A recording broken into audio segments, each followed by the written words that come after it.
My husband makes 4x my salary, but expects me to split everything 50-50. Feeling frustrated, 32F, 35M. 32F, am really struggling with my marriage right now, and I could use some outside perspective. My husband, Dan, 35M, and I have been married for almost 2 years. We've always had different attitudes toward money, but lately it's starting to feel like a huge problem. For some context, Dan is very successful in his career. He works in finance and makes a lot of money, around 4 times more than I do. I'm a teacher, and while I love my job, it doesn't pay nearly as much. I don't mind that. I've never been someone who's super materialistic, and I'm proud of the work I do. But the problem is Dan insists that we split all our household expenses 50-50, despite the massive income gap between us. At first, I didn't really mind. When we first started dating and moved in together, I was making decent money, and we had a simpler lifestyle, so splitting things felt fair. But now, things have changed. We recently bought a house, Dan's dream home. By the way, I would have been fine with something smaller. And the mortgage, bills, and living expenses have skyrocketed. For him, it's no big deal. He can easily afford his half and still have plenty of disposable income. But for me, it's a constant struggle. I've had to dip into my savings just to keep up, and it's left me with almost no money for myself. I barely go out with friends anymore because I can't afford it. I don't buy new clothes unless I absolutely need them, and forget about saving for the future. Meanwhile, Dan's out here buying expensive gadgets, taking trips with his buddies, and upgrading his car without a second thought. When I brought it up to him recently, hoping we could maybe reassess how we handle finances, he got really defensive. He told me that since we're both adults with our own jobs, it's only fair that we contribute equally to our shared expenses. He even made a comment about how he doesn't want me to rely on him for money because it would ruin the dynamic of our relationship. I was shocked and hurt by this. I've never asked him to pay for everything or even suggested it. I just thought, given our income difference, that maybe we could come to a more balanced arrangement. For example, maybe he could cover a higher percentage of the mortgage, or maybe we could create a shared fund for household expenses where we contribute based on our income levels. But he shut that down completely, saying that would make him feel taken advantage of. It's not like I'm spending irresponsibly, either. In fact, I'm the more frugal one in our relationship. I'm constantly looking for ways to save money, couponing, meal prepping, cutting down on non-essential expenses. Meanwhile, Dan is always suggesting we go out to fancy restaurants or take expensive trips, and I feel like I can't enjoy any of it because I know I can't really afford it. The other day, it really hit me how unfair this feels.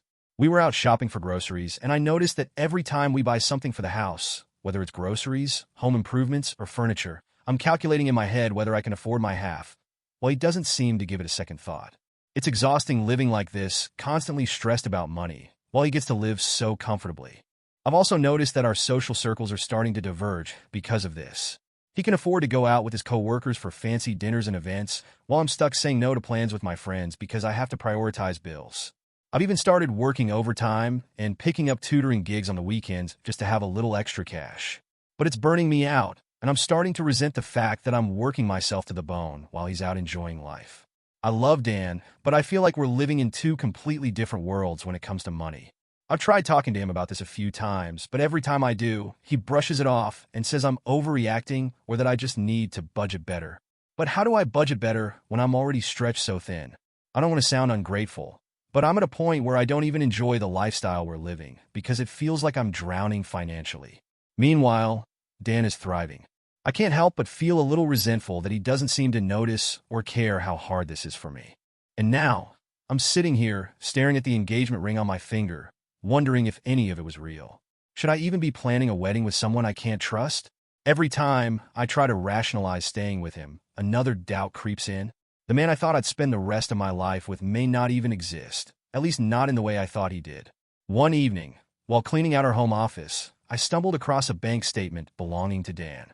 I wasn't trying to invade his privacy, but my curiosity got the better of me. The balance in his account was much higher than I expected. Much, much higher. I did some quick calculations and realized that he had been saving a considerable amount of money in a secret account. Conflicted, I didn't know whether to feel hurt or angry. I decided to confront him. When I brought it up, he looked caught off guard. Dan tried to brush it off, saying it was just his emergency fund and that everyone needs a safety net. I pressed further, asking why he hadn't mentioned this account before, especially given how often we discuss finances. He became defensive, insisting that it was his personal money and that I had no right to question how he managed it. Suddenly, The tension skyrocketed. "This is why I don't want to mix our finances. You're always so worried about money," he exclaimed. I couldn't believe what I was hearing. Instead of addressing my concerns about our financial imbalance, he turned it around on me. "Why can't you just be happy for me?" he said. "I work hard for my money. I deserve nice things." His tone felt dismissive and condescending. This wasn't just about treating ourselves. It was about equity and partnership. A week later, I lost it. I had been feeling so stressed, balancing my teaching job, tutoring gigs, and household responsibilities. That morning, I had woken up late, missed breakfast, and barely had time to grab a coffee before running out the door. When I got home that evening, there was a designer coffee machine sitting on the counter, one he had bought without discussing it with me. "Do you think we can afford this?" I snapped, and that's when the floodgates opened. Our argument spiraled quickly. "You just don't understand how hard I work," he shouted, throwing his hands up. "I deserve nice things. It's not my fault you chose a low-paying job." I was stunned. This wasn't just about the coffee machine anymore. It was about how he saw my career, my value. I felt like I was being reduced to nothing more than a paycheck. In a fit of anger, I said something I'd been holding back for far too long. "If you care more about your fancy toys than your wife's feelings, maybe you're not the partner I thought you were." That comment hung in the air like a dark cloud, and I could see his face change. For the first time, I noticed a flicker of doubt in his eyes. I felt a pang of guilt, but it was too late. The words had escaped, and I realized I was reaching a breaking point. After our blow-up, I needed space. I spent a few nights at my friend's place, feeling utterly lost. I thought about what I wanted in life, and the vision I had of us slowly faded away. I realized I didn't just want a comfortable life. I wanted a partner who respected and valued me. While I was away, I got a text from Dan asking to meet up. My heart raced with anxiety and anger, but I agreed. When we met, he was quiet and serious.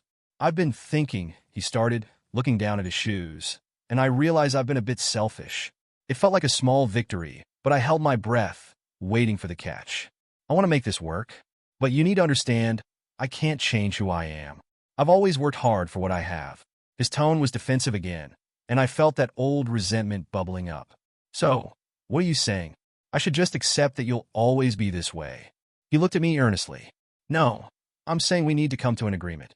How about we create a shared account for household expenses, and I cover 70% of the mortgage?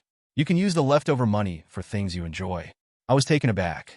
It was a significant concession, and part of me wanted to say yes immediately. But another part of me felt it was still a bit patronizing. "What about the secret savings?" I asked, and he paused, his expression shifting. I didn't think it was a big deal," he mumbled.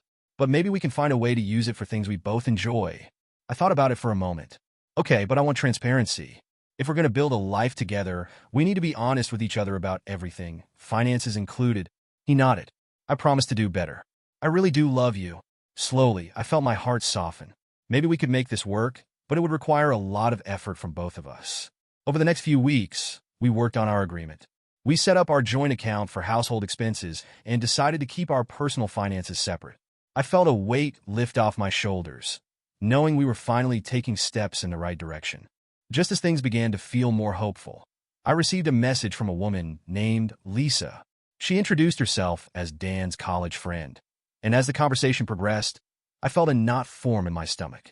Lisa revealed that Dan had a history of being careless with money and relationships during college. He had even been in serious debt and had ghosted a previous girlfriend over financial issues. She emphasized that she only wanted to warn me and seemed genuinely concerned.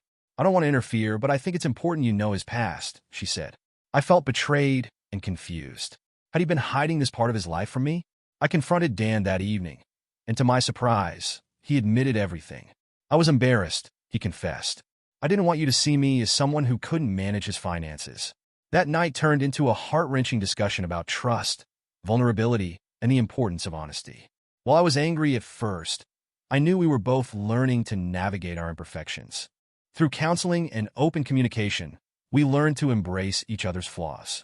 We started to tackle our financial goals as a team, setting new savings targets for vacations and future investments. It felt liberating to be on the same page. And then, just when I thought we had weathered the storm, Dan surprised me with a romantic weekend getaway to a cabin in the woods. He explained that he wanted to take some time away from our routine and focus on our relationship. Under the stars, we shared our dreams and fears, realizing how far we had come. As we sat there, Wrapped in each other's arms, I could finally envision a future where we were equal partners, supporting each other through thick and thin. When we returned, I felt a renewed sense of hope and clarity about our future together. We were stronger than ever, ready to face whatever challenges lay ahead.